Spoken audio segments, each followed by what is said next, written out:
Thank you for joining, friends. Good evening, everyone. So, friends, today we'll discuss the chapter 5 from the book Conversations with God. So far, we have completed the first 4 chapters.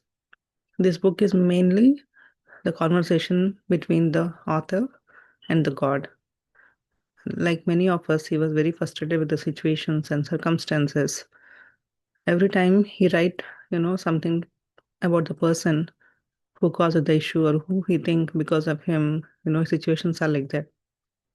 But after getting frustrated multiple times, one day he finally decided that this time he will write the letter directly to the God, who is the cause for everything. He had so many questions, he didn't know where to start from. But as he was writing, then something in his mind, the answers were coming. He didn't think about anything, but the things were coming. Then whatever he got, he started writing it. It happened for several years. Sometimes random thoughts or, his thinking might come in the middle. That the time he used to leave it. But again, when he sat silently, calmly, then again the messages and answers used to come. Then initially he thought these were only for him. But later he realized these questions and these answers meant for everyone. He was not only the person who was going through all these challenges, but there are a lot of people around the world.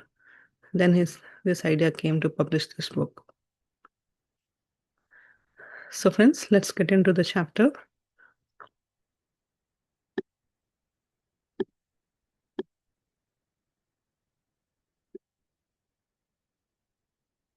So if anyone join you, the book we are discussing is Conversations with God, and the author is Neil Donald Walsh. And today we'll go through the chapter 5. This chapter talks about the path to God and how the growth actually happens. So let's understand this. So the first point, the question is, what is the path to God? See, from childhood or based on our environment or the people whom we interact, everyone says different opinions, right? To search God or to reach God, they might say, you have to be disciplined, or you have to follow rules, you have to follow tradition, or you have to follow, some rituals, or you have to be doing service, or you have to go through suffering. It can be anything, different things everyone say. But again, a question comes to us, which is right? What is the right way? What is wrong? Right? But here, what he says is there is a lot of things, but there is no one particular path to that leads to the God. Everything is right in its own way. It's what we feel from inside that is the true path, right? There is saying confusions about the right way. Everyone has a confusion. Can all the paths be valid? If everyone is saying different things, what is the right way? How can I achieve that God? Here is saying there is no one particular path and there is no one particular right way, but what you feel inside, that is the right way. So we have to search within. Most of the time, we look for external things, right? But we need to go within. So that is the next one. The path is within us or within you. Truth is already within. We already know, but we need to realize that.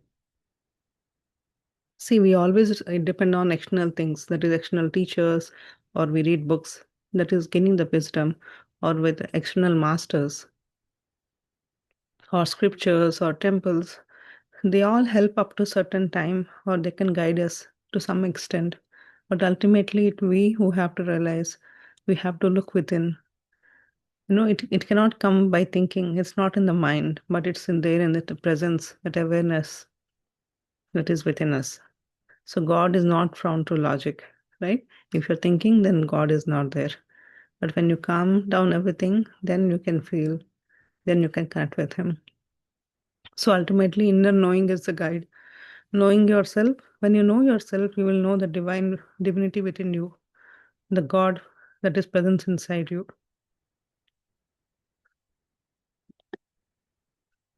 So commandments versus commitments. Here author says, based on his conversations, so there are no commandments. Everything is, commitments only. We always say, God has made so many rules we have to follow, otherwise He will punish us, this, that. But nothing is like that. Here is saying God is not a ruler who will rule us and then He will punish us based on what our actions are. God is a creator. He created everything and He allows us. It's up to us how we utilize this, how we can create. He gave us the power that we can create things, how we take care of them, how we manage them. Everything is with us. So God is not, responsible for any of these punishments and all. It's everything up to us. His job is to create and allow us freely. So life is not about obedience, right? Being disciplined or being strict, nothing like that. Sorry.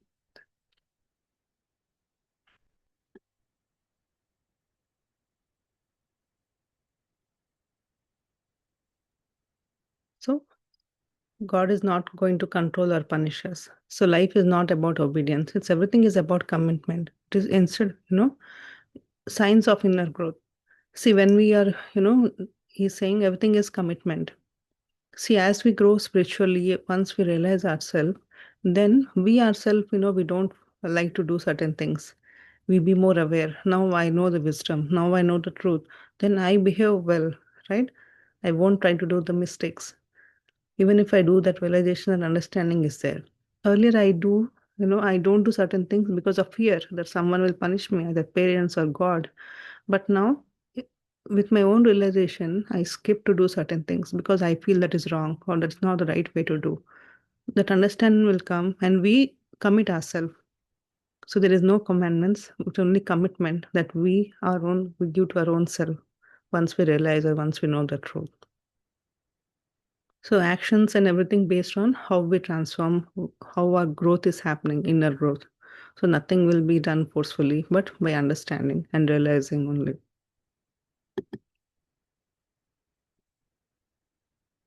And here he says, heaven is not a place, it is now. So no going to heaven. We always think heaven is a place and we have to go and, reach there. Once we die, we go to heaven. Based on actions, we'll be going to send to heaven or hell. So here is the book says everything is here. you know it's just we think, we only create that once we do this then we'll go there. Everything is happening now but we are not realizing it. Lack of awareness creates suffering. Everything is here once we understand the life. When we understand the truth, heaven is here itself, because we are, even though it's being seen, we are not aware, so we are not recognizing it or we are not realizing it. That's why we think somewhere it's there. But here in this world only, heaven is also there. It's just how we see things. We always think, everything is not good, nothing is good here. That's why heaven is somewhere else. But when we change our perception, when we change the way we see, then everything is here. Realization changes the experience. When you realize, the way you experience, the way you see, the way you perceive things also will change. So heaven is here in the present moment, nowhere else. So passion versus renunciation. See, most of the time, people say those who go spiritually, those who evolve, they leave everything. They renounce the family, know, luxury, everything they leave and they have to go. That's not the right thing, right? That's what the author in the conversation he says. No need to suppress a desire. That will ultimately it will go naturally. No need to suppress. We came here to experience the life. We need to enjoy. We need to experience each and everything. Then when it is done, we will know ourselves that we don't want it anymore, and then we start giving up. But no need to do forcefully because we're in the spiritual journey. We don't have to give up. We don't have to leave our family. Here he gives a small example. When kids they are small, they play with toys. Every time they want new toys, they want to play. But once they grow, middle school or high school, then what happens? They don't play with the toys anymore. That doesn't mean the toys are bad or they should not play. It just, they're done with it. Now they don't feel attachment to that. They don't see or their interest is not there to play. So they gave up, not by force, but by choice. In the same way, when we evolve, when we grow, then whatever the desires are there, they will grow naturally. They will fade. We don't feel that interest as we used to have early.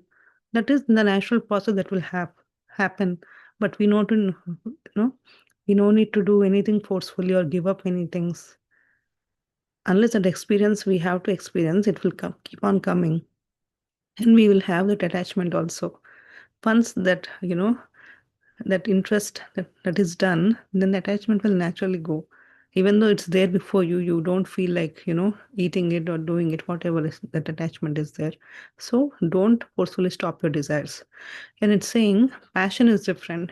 Passion is that energy. You want to do something, you want to create, you want to learn. That passion is important. So don't leave the passion. You can leave your desires, but passion is something that keeps you awake. We are all there because we need to do, we need to work. That is energy that creates strength. The willpower is there, right? So passion is very important. It is a part of life. So renunciation is different and giving up passion is different, right? So no need to give anything, but if you choose to give up, then give up your desires, but not passion. And here he says the problem is attachment, not the action, right? We do many things, but again, we stick to the outcome or the result. And that's why the suffering comes, everything because of the attachment only.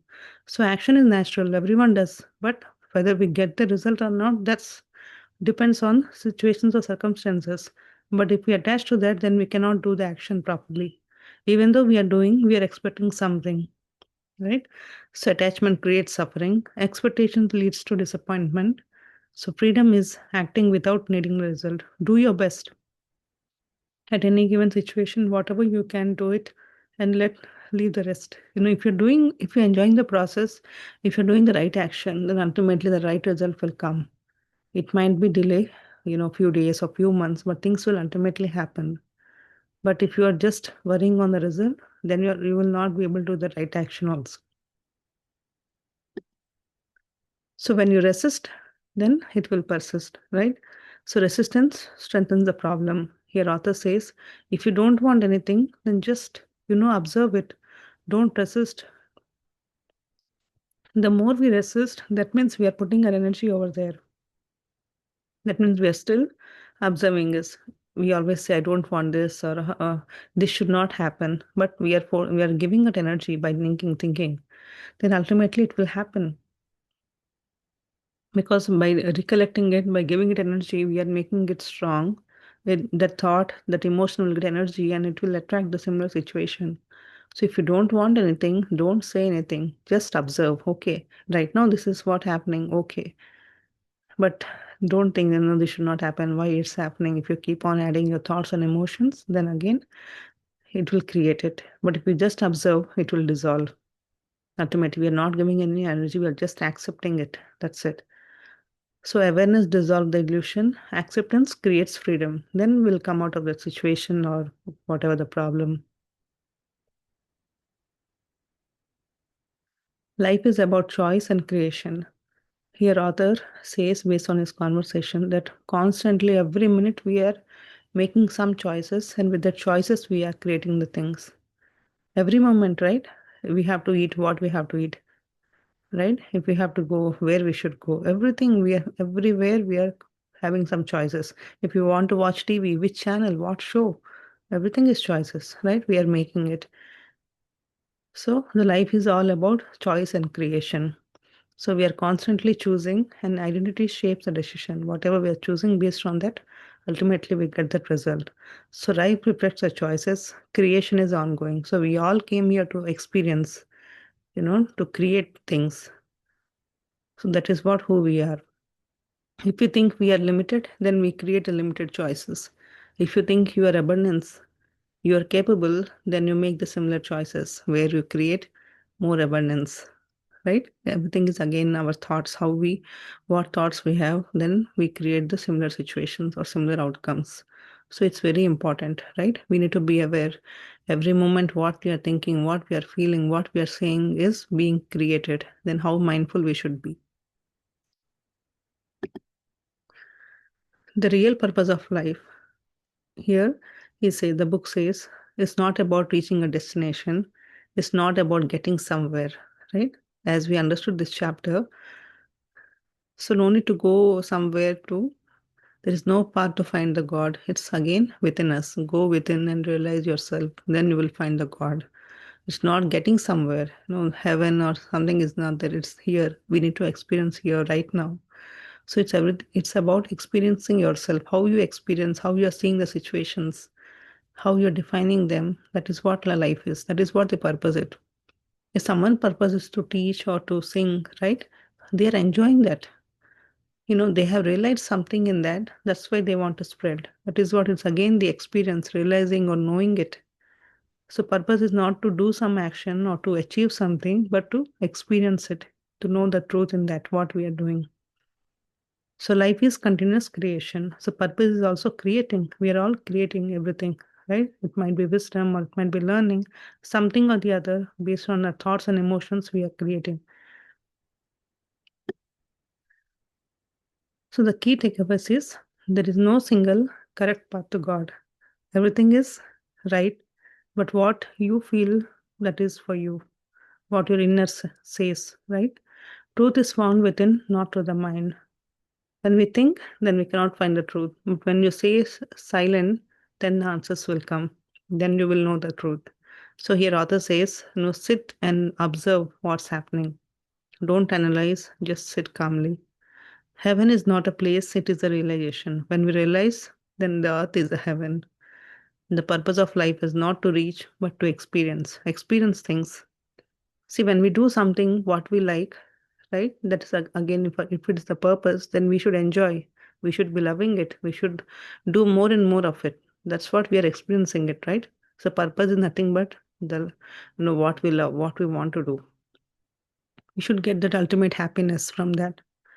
We understood the same from the book Ikigai also. It's the flow. When we love, to do something, then no matter the time, no matter hunger, everything we give up, we fully involved in that. That means we are 100% experiencing that in the present moment. That is what is purpose. So some of the reflection points. Do I depend more on external teachings or my inner knowing? These all things are important, masters' teachings, reading books, the information, the wisdom we are gaining. But when we go through all of them, something comes from within, right? Everyone has their own perception, some answers come within. Then, based on that, what we are, connecting with our inner self. These all help us to some extent to go within and to realize our own self. So, have I ever ignored something that felt true inside me? If you are getting some intuition or message, do you truly trust them or you ignore them? In what areas of my life I am forcing behavior instead of growing? If you don't like something, do you accept and see why this is coming? Is there some possibility of growth? Is there something that I can learn from here? Or you're just, forcing it to stop? Or are you accepting it and finding some growth in it? Am I trying to follow rules or am I naturally evolving? So the rules and everything is to keep us disciplined, but that is not the life, right? Life is not about rules, restriction, discipline, and all. It is to live freely who you are. What your inner says, if it says this is right, go do it. If it says wrong, don't do. That's it. Your inner guidance is the rules. It says to you what is right and what is wrong. But whatever the external things are there, we created everything. And we only think if we don't follow, we get punishment, this and that, right? So as per this chapter, if there is nothing, nowhere to go, if there is no path to God except within, and there is no place to go, if the heaven is here, then what we are searching for, what we are looking, why we are, constantly running after something if everything is here, then why don't we be here in the present moment? That is the ultimate reflection point. Right? So thank you, friends. I hope this chapter was helpful. These are very simple, but when we, understand, there's so much essence, there is so much deeper meaning in each and everything. Right? If anyone has anything to ask or to share, you can unmute yourself. If gone through any of these experiences or what you think about this chapter, anything you can share with.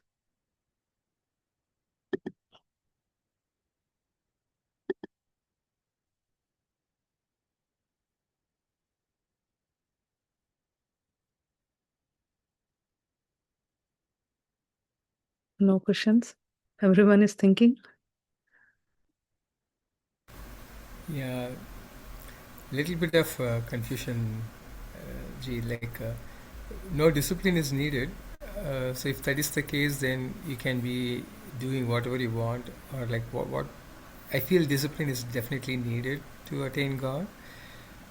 So I'm just a little bit confused when the author says, it's not needed.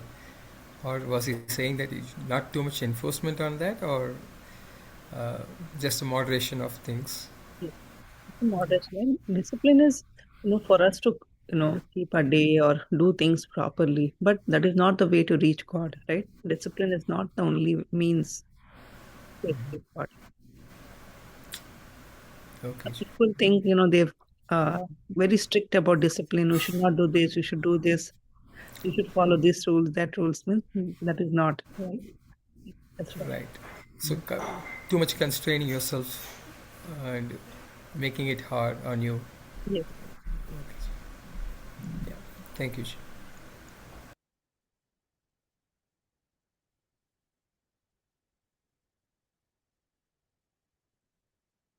Yes, friends. Anybody else?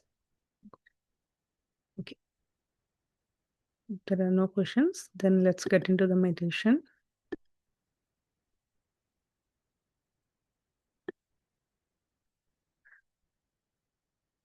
So we'll be doing the breath mindfulness meditation. So if anyone joined new, the posture is very simple. As you see in the picture, sit comfortably either on floor, chair, sofa, or anywhere. Clasp your hands, fingers into fingers, and cross your leg at ankle. This is only the posture. Crossing our leg and clasping our hands, fingers into fingers, and closing your eyes. We are doing this so that the energy, whatever we are receiving during the meditation, we are forming the circuit. Right? The energy is within us. When we see, we lose 70 to 80% of energy, and with our hands and feet, we lose 10 to 20%. So that's why we are locking all of this, our hands, legs, and eyes. So when we do this, we are focusing within. So during the meditation, we are just observing the breath. When we observe the breath, slowly, slowly our thoughts get dissolved. We go into empty state. And in empty state, when energy is flowing, that energy can be in the form of heaviness, in the form of light, in the form of colors, in the form of some message or some instinct. It can be anything. Some people say, I see colors. Some say, I don't see anything. Might be they got some perception or they felt some heaviness, they felt some lightness, or some feel hot or some feel cold. It can be any of these are the meditation experiences.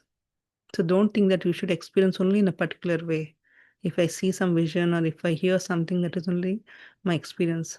If you don't get anything also, you're doing good. So don't expect anything in the meditation. The only thing is to empty our mind and rest whatever happens, the best happens for us.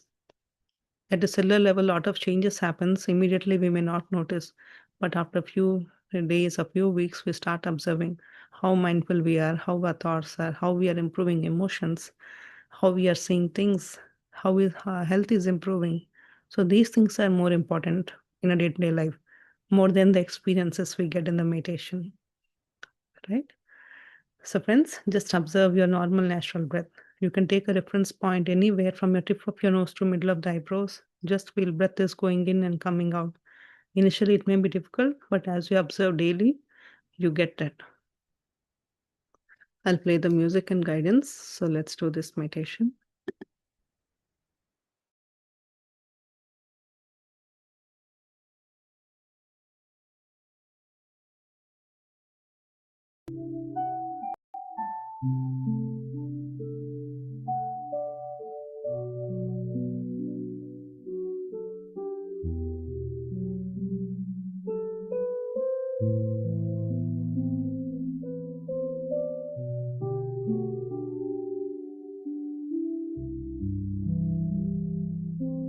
Dear friends, sit comfortably, close your eyes, clasp your hands, fingers into fingers. Observe your normal, natural in breath and the out breath.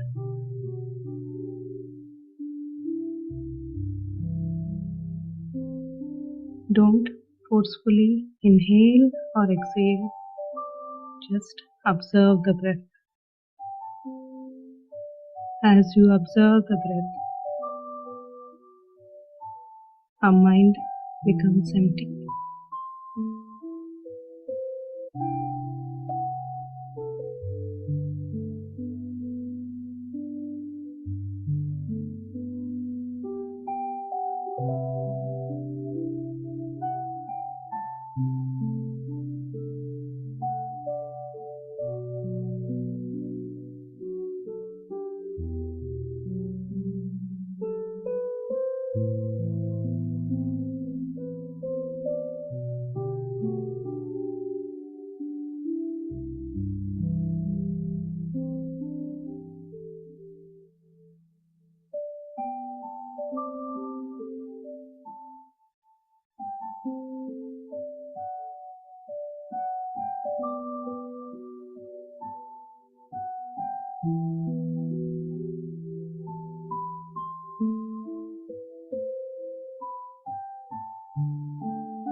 Just be with your breath, dear friends. Let thoughts come and go. Don't get attached to it. Don't get carried by your thoughts. Whenever you realize you're in thoughts, bring your attention back to the breath.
It's time we are spending for our own self.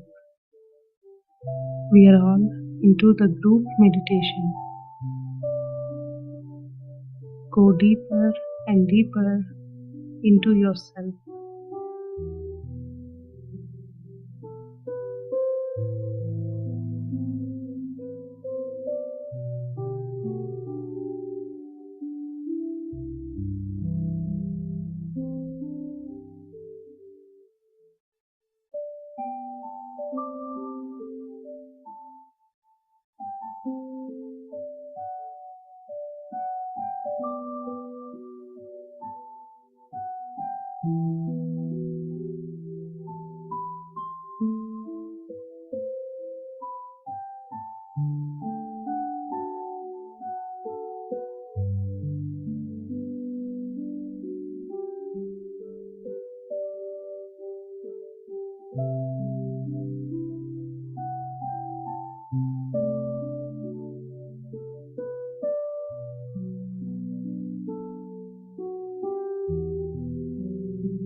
Come back to your body, dear friends.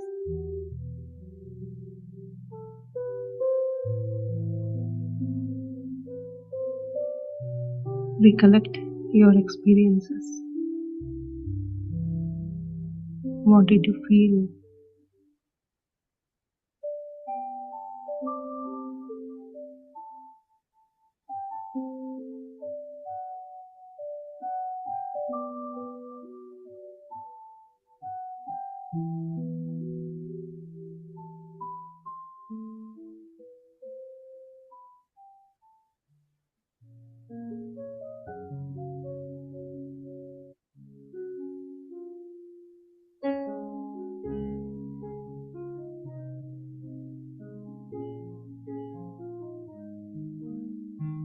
Friends, at this moment express gratitude.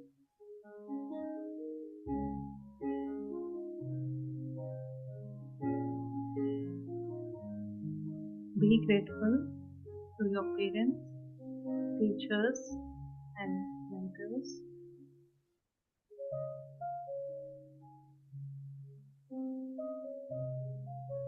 Be grateful to your family members, friends, and everyone you know.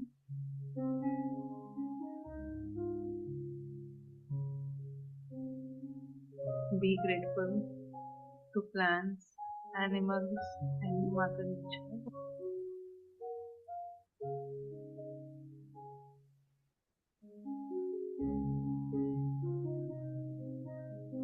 Be grateful to all the technology and devices which we are using, through which we are all connected.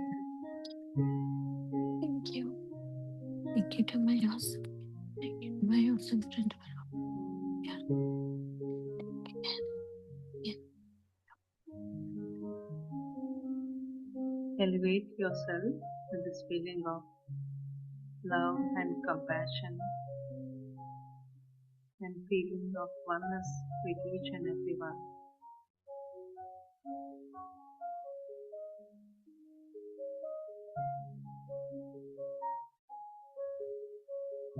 Whenever you are ready, place your palms on your eyes for 5 seconds and then slowly open your eyes.